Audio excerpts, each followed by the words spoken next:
my spirit. God is saying to somebody, just because I set you aside doesn't mean that I don't love you. Just because I set you aside doesn't mean that I don't care. Just because I set you aside doesn't mean that I'm not coming back for you. I had to set you aside so that I can allow you time to mend. I had to set you aside so I can give you time to heal. Because if you jump up too soon, you're going to crack. If you mend something with glue and then you try to use it as soon as you put glue on it, it's going to break again. God's saying, I'm not in the business of healing you just so you can run back out there to be broken again. Take your time. Sometimes being by yourself is God's setup. The gold needs time to set.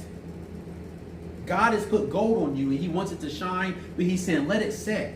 Yeah. Because if it doesn't set, you're going to be broken all over again. And many of you don't want to go into relationship after relationship, church after church, ministry after ministry, or even go through life. Life has a way of breaking you. Life has a way of taking things from you, not coming through. One thing my wife always says to me, and we talk about, one thing that's so selfish is time. Time is undefeated. You can be hurt, you can be feeling a certain way, and time's going to keep on moving. God may set you aside for a while, not to punish you or harm you, but to make sure you are set. And I love that, because those are my wife's initials. But God is saying he wants to make sure you are set, complete, healed, and ready for use so that you aren't easily broken the next time. I'm going to say that again.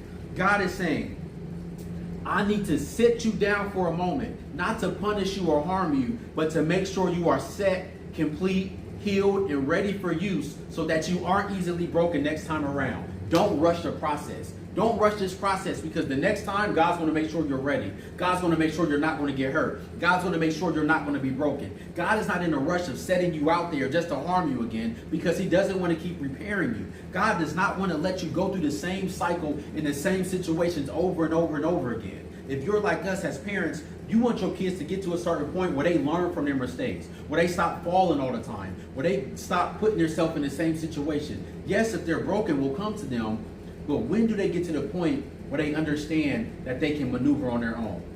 Don't rush this process. Restoration is a process. It requires patience, trust, and time with God. And with this walk, if you don't have patience, trust, and time with God, you're going to be frustrated. You're going to be defeated each time. I'm about to say this right.